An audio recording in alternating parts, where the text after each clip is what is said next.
ప్రియమైన సోదర సోదరులకి నమస్కారాలు. కేంద్రంలో ఉన్నటువంటి బీజేపీ ప్రభుత్వం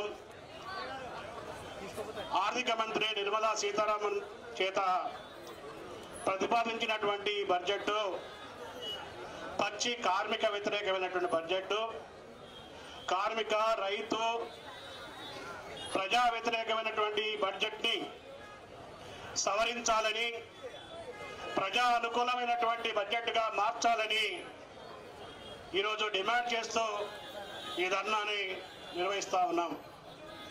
ఈ దేశం అభివృద్ధి కావాలంటే ఈ దేశంలో సంపద సృష్టించబడాలి.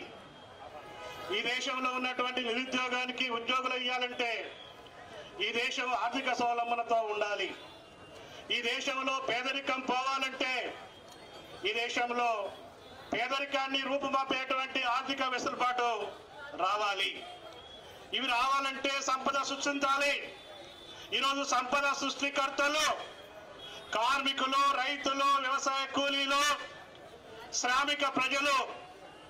సంపద సృష్టికర్తలైనటువంటి ఈ వర్గాలకి అన్యాయం చేస్తూ సంపదనంతా కూడా కొద్దిమంది కార్పొరేట్ శక్తులకి దోచిపెడుతున్నటువంటి బీజేపీ ప్రభుత్వం మీద సమర శంఖారావం పూరించడం కోసం ఈరోజు తెలంగాణలో ఉన్నటువంటి ప్రజా సంఘాలు కదిలాయి పోరాటానికి శ్రీకారం చుట్టాయి.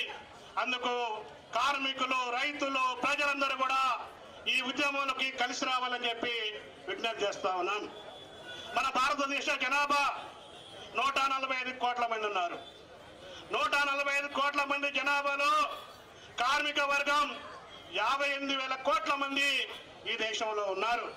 58,000 కోట్ల మందికి నరేంద్ర మోడీ కేటాయించినటువంటి బడ్జెట్ 3,600 కోట్ల రూపాయలు ఈ బడ్జెట్ లో ప్రతిపాదించినటువంటి పరిస్థితి ఉంది. అంటే ఒక్కొక్క మనిషికి 109 రూపాయలు పారిశ్రామిక రంగానికి కేటాయించినటువంటి డబ్బుల్ని ఈరోజు కార్మికులకు పెంచితే 109 రూపాయలు వస్తాయి. ఈ 109 రూపాయలతోని కార్మికుల్ని ఏమి ఉద్ధరిస్తారు, పారిశ్రామిక రంగాన్ని ఏమి అభివృద్ధి చేస్తారని చెప్పి నేను ప్రశ్నిస్తా ఉన్నాను. వచ్చే ఆదాయాలకి బడ్జెట్ ప్రతిపాదనకి మధ్యలో వ్యత్యాసం ఉంది, లోటు ఉంది. ఈ లోటుని పూడ్చుకోవడం కోసం ఈరోజు ప్రభుత్వం ఈరోజు వాళ్ళకి ఈజీగా కనపడేటువంటి మార్గం, వాళ్ళు అనుసరిస్తున్నటువంటి మార్గం ఇప్పటికే ప్రవేశపెట్టినటువంటి ఎస్సీ, ఎస్టీ, బీసీ లేకపోతే కార్మిక వర్గానికి ప్రవేశపెట్టినటువంటి సంక్షేమ పథకాల మీద కోత విధిస్తున్నారు. సంక్షేమ పథకాలకి ఇచ్చినటువంటి కేటాయింపులే తక్కువ, అవి ఖర్చు పెట్టకుండా దాంట్లో కోత విధించడం ఇంతకంటే దుర్మార్గమైనటువంటి మరి చర్యలు ఇంకోటి లేదు. అది రెండో మార్గం, పన్నులు పెంచి ఆదాయాలు సమకూర్చుకోవాలని చూస్తున్నారు. పన్నులు పెంచి ఆదాయాలు సమకూర్చుకుంటారట. ఈ రెండు సాధ్యం కానప్పుడు మన దేశంలో ఉన్నటువంటి ప్రభుత్వ రంగ సంస్థలను అమ్మేస్తామని చెప్తున్నారు, ప్రైవేటీకరణ చేస్తామని చెప్తున్నారు. ఈ బడ్జెట్ లో మన పెట్టేటువంటి బడ్జెట్ లో మన ఇన్సూరెన్స్ రంగాన్ని 100% ఎఫ్డిఎల్ తీసుకొచ్చేటువంటి పద్ధతుల్లో మార్చారు. ఈ బడ్జెట్ లో లోటుని పూడ్చుకోవడానికి 47,000 కోట్ల రూపాయలు సమకూర్చుకోవడానికి మన దేశంలో ఉన్నటువంటి ప్రభుత్వ రంగ సంస్థల్ని నేషనల్ మానిటైజేషన్ అనేటువంటి పథకం ద్వారా వాటిని అమ్మేసేసి వాటిని తాకట్టు పెట్టి ఈరోజు ఈ బడ్జెట్ పూడ్చుకోవాలి, మేము పబ్బం కట్టుకుంటామని చెప్పి చెప్తున్నటువంటి పరిస్థితి ఉంది. అంటే ఈరోజు పేదల మీద దాడి, కార్మికుల మీద దాడి, రైతుల మీద దాడి, సామాన్యుల మీద దాడి, చివరికి మన దేశాన్నే తాకట్టు పెట్టేటువంటి పద్ధతుల్లో, ఈ దేశాన్ని అమ్మేసే పద్ధతుల్లో, ఈ దేశాన్ని సర్వనాశనం చేసే పద్ధతుల్లో నరేంద్ర మోడీ ప్రభుత్వం విధానం ఉంది. ఆ విధానానికి అనుగుణంగానే ఈరోజు ఇక్కడ ఈ బడ్జెట్ ప్రతిపాదనలు ఉన్నాయి. అంతేకాదు కేంద్ర పథకాల్లో స్కీమ్ వర్కర్లు ఉన్నారు. అంగన్వాడీ పథకానికి అంగులు దిద్దామని చెప్పి నిర్మలమ్మ చెప్పింది బడ్జెట్ ప్రసంగంలో. కానీ అంగన్వాడీ పథకానికి ఒక్క నయా పైసా బడ్జెట్ పెంచలేదు. బడ్జెట్ పెంచకుండా దాన్ని అభివృద్ధి చేయకుండా, వాళ్ళ వేతనాలు పెంచకుండా, వాళ్ళని కార్మిక గుర్తించకుండా, వాళ్ళకి పిఎఫ్ ఇవ్వకుండా, వాళ్ళకి గ్రాట్యుటీ ఇవ్వకుండా ఏమీ నువ్వు ఉద్ధరించేదని చెప్పి అడుగుతా ఉన్నాం. కానీ గడిచినటువంటి 10 సంవత్సరాల్లో మధ్యాహ్న భోజన పథకానికి ఒక్క పైసా కూడా ఈరోజు పెంచినటువంటి పరిస్థితి ఉంది. ఆశా వర్కర్లకి ఈరోజు గౌరవ వేతనం ఇవ్వనటువంటి పరిస్థితి ఉంది, సరైనటువంటి వేతనాలు ఇవ్వనటువంటి పరిస్థితి ఉంది. ఆశా వర్కర్లు, అంగన్వాడీలు, మధ్యాహ్న భోజనము, ఫీల్డ్ అసిస్టెంట్స్, ఈ స్కీమ్ వర్కర్లు పనిచేసే వాళ్ళ మీద నువ్వు దాడి చేయడం అంటే వీళ్ళందరూ ఎవరి కోసం పనిచేస్తున్నారు? వీళ్ళందరూ గ్రామీణ ప్రాంతాల్లో, కొండల్లో, కోయల్లో, లేకపోతే ఊరికి చివరికి విశేషించినటువంటి దళిత వాడల్లో ఆ ప్రజలకు సేవ చేస్తున్నారు. ఆ ప్రజలకి ఈరోజు ఈ స్కీములను నిర్వీర్యం చేసి వాళ్ళ మీద దాడి చేసి ఆ ప్రజలకు అన్యాయం చేసేటువంటి పద్ధతుల్లో ఈరోజు నరేంద్ర మోడీ బడ్జెట్ ఉందని చెప్పి నేను చెప్పదలుచుకున్నాను. అంతేకాదు అసంఘటిత కార్మికం మన జీడిపిలో అత్యధిక వాటా వచ్చేది అసంఘటిత కార్మికుల నుంచి వస్తుంది. ఈరోజు భవన నిర్మాణ కార్మికుడు, అమానీ కార్మికుడు, అడ్డా కూలి, స్వయం ఉపాధి పొందినటువంటి కార్మికులకి ఆదాయం నుంచి మన జీడిపి పెరుగుతా ఉంది.